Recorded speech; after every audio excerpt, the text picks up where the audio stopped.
kay Tito, unang bersikulo hanggang 16.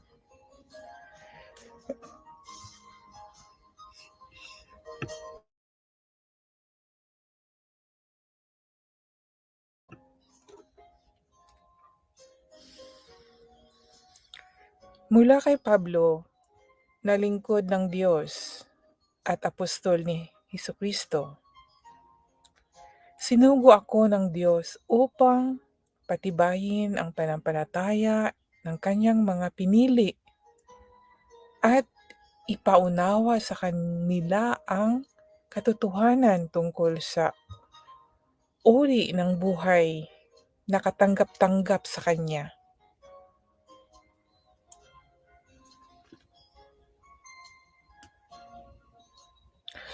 Ang pananampalataya at pangunawang ito ang siyang nagbibigay sa atin ng pag-asa na makakamtan natin ang buhay na walang hanggan.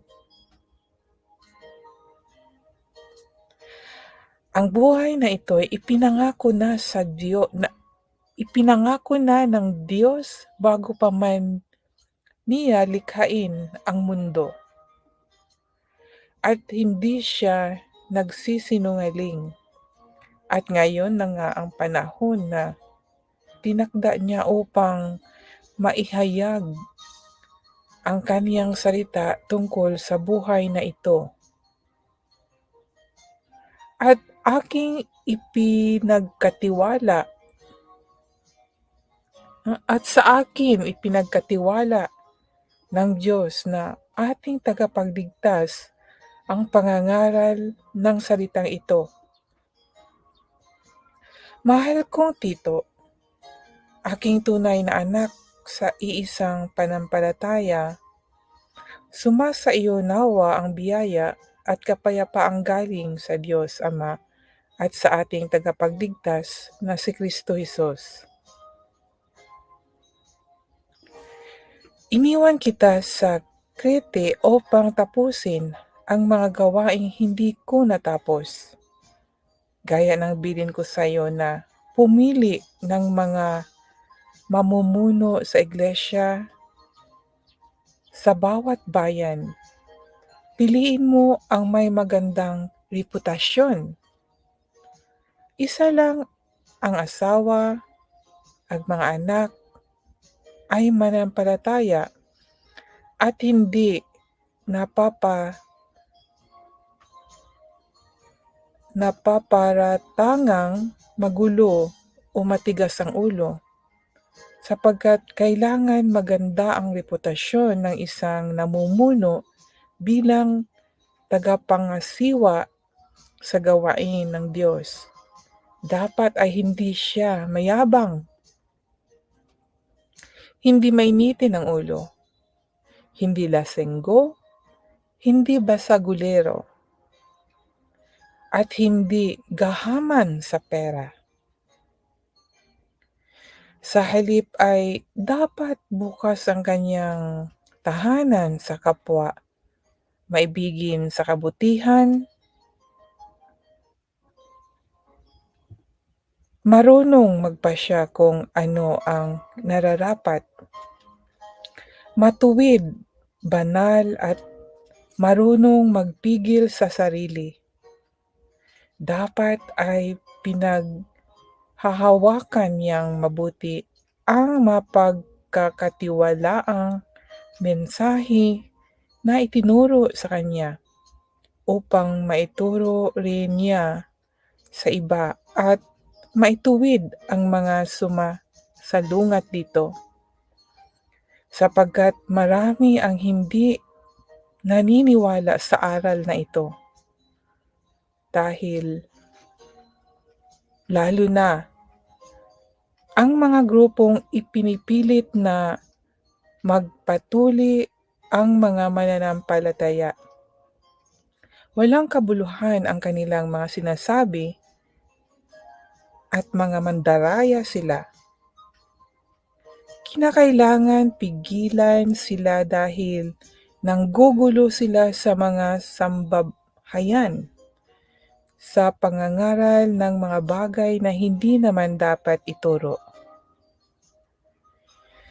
Para lang kumita ng salapi.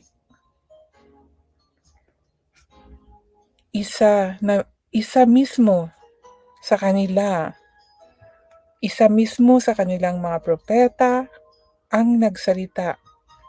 Ang mga taga-Krete ay sinungaling, asal hayop, at mga batugang matatakaw.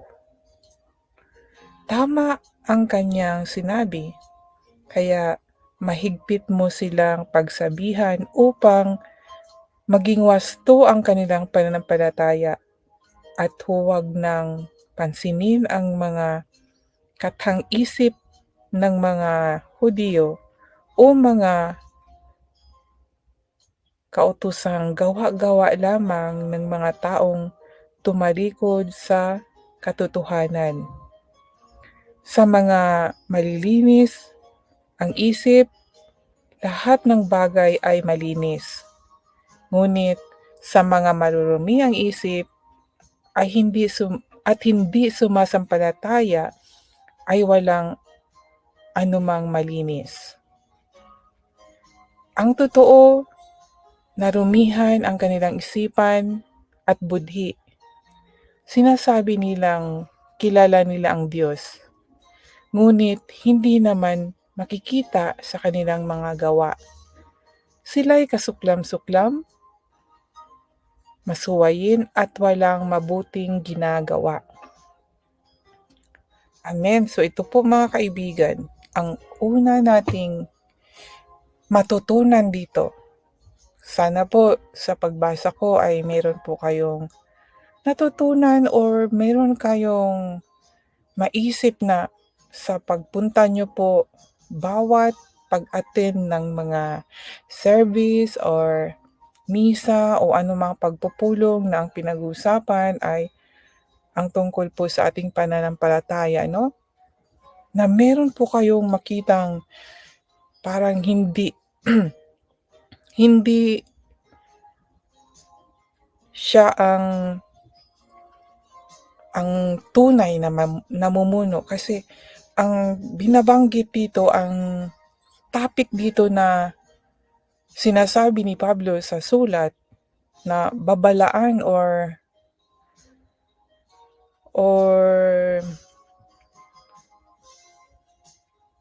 kukontrahin yung mga maling magtuturo, no? At dinidescribe niya kung anong katangian ng isang magtuturo po. So dapat alam din natin. So bago ko po ibahagi ang aking natutunan, ibahagi ko muna yung aking natuklasan po, no? Masasabi kong natuklasan. Sa Facebook po, nag-share din po ako kung friends ko po kayo sa Facebook, makikita nyo po yung share ko na dumaan sa newsfeed ko at nakita ko. Tiningnan ko yung kanilang videos. Akala ko naman kasi mostly sa aking dati, kung saan po ako nag-a-attend ng service or misa sa mismong loob din po ng simbahan, ay naranasan ko rin po na pag merong anniversary, lalo na po dito sa lugar ko kasi maliit lang po yung lugar, no? So ang venue na ginagamit ay yun din po sa loob ng simbahan. Sa loob at saka sa labas, siyempre maraming tao. So kung ano yung mga palatuntunan, yung programa po, siyempre sa loob po ginaganap, no? At nung time na yun, kasi nga 'di ba bago pa lang ako sa spiritual na bagay, yung bang marami talaga akong katanungan as a baby in faith, no? Sa pagbabago talaga ng espiritu, marami ka talagang matuklasan, marami kang katanungan. So nung nakita ako ba na yung tugtog po, sa tugtog po kasi ako napa-question. Yung sayaw hindi muna kasi hindi naman yung sa tugtog talaga na-question ko, bakit gano'n? Ako lang po nag-iisip sa isipan ko, bakit gano'n? Yung dapat kung sa simbahan, nasa loob, dapat yung kanta worship song tapos sasayaw kasi meron naman mababasa natin si King David kumakanta at sumasayaw siya 'no? Sumasayaw dahil sa galak. So, pero naano ko bakit yung tugtog tapos naalala ko talaga yung tugtog ay yung Biboy, parang pabiboy yun, eh. Uso yun nung 2012 parang yun siya. Yun ang tugtog sabi ko, hindi naman 'to worship song, dapat worship song. Meron din namang worship song pero itong pabiboy ba yun, yun yung tinugtog na doon po ako na-question and then yun din pong folk dance po sa atin kasi sa Pilipinas, yung folk dance na may kawayan. Sabagay naman yun, hindi naman siya parang instrument lang na kawayan, ug-og, 'di ba? Pero hindi kasi siya worship na kaya doon po ako napatanong. And then nakita ko po yung video kahapon. Akala ko pare yung pastor, sabi ko, Christian 'to, hindi 'to So doon po, tamang-tama din po kasi para talaga siyang sa aking mga sinishare nung mula pa nung ah, nung the other day and then about po sa namumuno sa church. So parang sumasabay po ba yung binabasa ko at sa nakikita ko po sa newsfeed. Siyempre sa pamagitan nun mas lalo akong nagkaroon ng kaunawaan na yung yung sa loob ng bahay, palagay natin o iglesia ni Cristo, yung siyempre yung church naman yung tinatawag talagang iglesia ni Cristo kung ikaw ay isang Kristiyano. And then sumasayaw sila tapos ko iba yung siyempre yung sa worship dance iba naman, at saka yung dance na panggamunduhan. Plus yung tugtog din po nila, shameful, nakakahiya po talaga sa Panginoon para sa akin dahil tinatawag nating bahay ng Diyos, tapos hinahaluan po natin ng hindi worship song. At saka yung dance po ay hindi worship dance kasi siyempre 'pag aalay po tayo ng sayaw sa Panginoon ay may action din po na for worship talaga, talaga natin, makikita natin na for the Lord, 'no, sa ating Panginoon. And then yung kanta din po, kaya nag-react po talaga ako doon. Nag-react po ako kasi siyempre 'no, itinuturo sa atin ng Diyos na kung ano ang tama at saka yung dapat susundin nating tao ay totoong sumusunod sa salita ng Diyos. Tapos yung binasa ko yung mga comments, tapos doon yung talagang din po yung pastor na yun. Tapos, tiningnan ko yung mga videos niya. Kasi ngayong panahon mga kapatid, mga kaibigan ko, ay totoo pong merong nagse-share sa salita ng Diyos, totoong mabait sila, gumagawa ng mabuti. Pero yung totoong pagsunod sa Panginoon mga kaibigan, may sinabi dito nung nababasa ko sa Thessalonians, kasi sunod-sunod yung pagbasa ko, yung tungkol po sa pamumuno.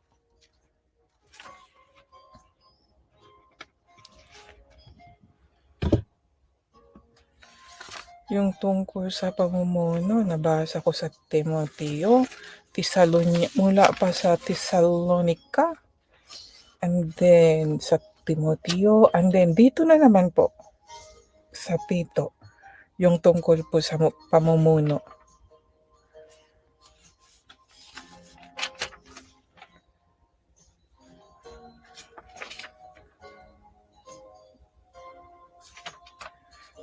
Kaya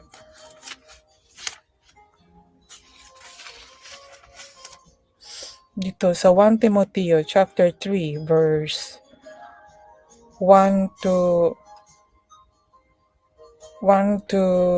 13. mababasa natin. And then sa Thessalonica din, meron din ito. Andito na naman po sa Tito. Sinabi po dito na, sabi dito,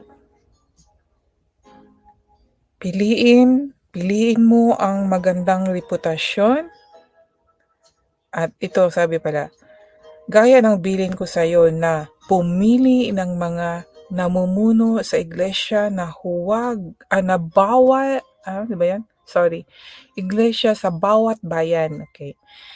Pumili ng mga mamumuno sa iglesia sa bawat bayan. Piliin mo ang may magandang reputasyon. Isa lang ang asawa, ang mga anak ay mananampalataya at hindi napaparatangang magulo o matigas ang ulo, sapagkat kailangan maganda ang reputasyon ng isang namumuno bilang tagapangasiwa sa gawain ng Diyos. Hindi ako qualified dito, mga kaibigan. Sabagay, babae ako, no? Hindi naman ako pastora. Nandito lang po ako sa internet, nag-share sa salita ng Diyos para malaman po ang katotohanan. Hindi po ako namumuno. At ang aking pong talagang asawa at mga anak ay non-Christian. Ako lang po yung Kristiyano. Pero may sinabi din po si Pablo tungkol po sa isang mananampalataya na ang asawa ay hindi mananampalataya. Na ang sinabi po niya doon, huwag makipaghiwalay kung ang asawa mo ay hindi mananampalataya. Puwera kung ang asawa mo na hindi mananampalataya ay hiwalayan ka, hiwalayan mo ito. Yun po yung sabi, para hindi mawawala yung pananampalataya ko ba, para lalong titibay yung pananampalataya ko, walang hadlang. Pero kung hindi naman siya makipaghiwalay, kagaya ng asawa ko, hindi naman niya ako kinokontra sa mga ginagawa ko sa pag-share, ay pwede po yun. At baka daw, sabi niya, baka yung asawa mo na hindi mananampalataya ay magkaroon ng pananampalataya. So I hopefully na dahan-dahan itatouch ni Lord ang aking asawa at mga anak. Dahil ako naman, bago ko natutunan ito, iba yung ugali ko dati at iba yung mga gawain ko, kaya mahirap po i-convince din po, no? Lalo na po sa faith talaga, dahil may sarili pong faith ang asawa ko. Sa kanila, based din sa magandang gawa din po. At dito kasi sa lugar nila ay not conservative, di ba? Liberated sila. Kaya parang free, you can do whatever you want to do as long na hindi ka nananakit ng kapwa. Ang ganun. Meron din silang mga na kung ano yung itinatanim mo masama ay yun ang aanihin. Ganun din sila. Yun nga lang yung sa faith natin, iba sa faith nila, mga kaibigan. Pero sa paggawa ng mabuti ay parihas lang.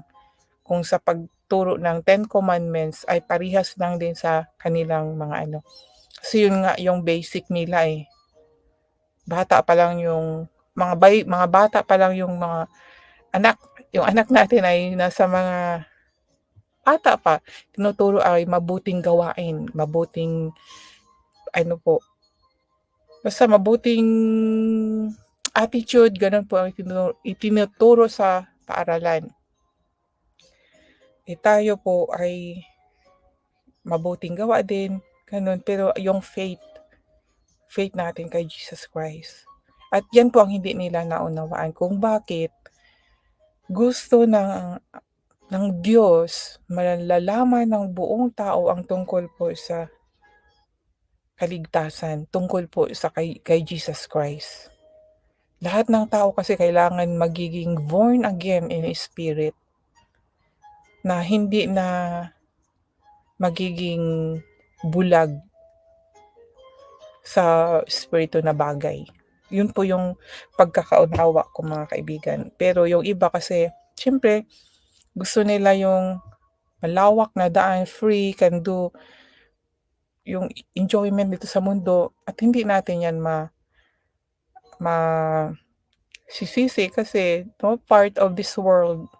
Meron din kasi yung kaaway niya na nagpapaengganyo, lalo na po doon sa mga blind sa katotohanan. Kaya ako bilang instrument lang ng Panginoon, I continue saying 'no. So, alam ko yung mga ginawa ng mga namumuno. So, sabi naman, ilantad yung masamang gawain. So, basta yun yung nakikita ko in my observation, yung ginawa ng pastor na yun ay hindi po mabuti talaga. Dahil iisipin nung mga manampalataya lalo na yung mga bago, ay okay yung mga gano'n na papasok sa simbahan ngunit pagkatapos another enjoyment na naman.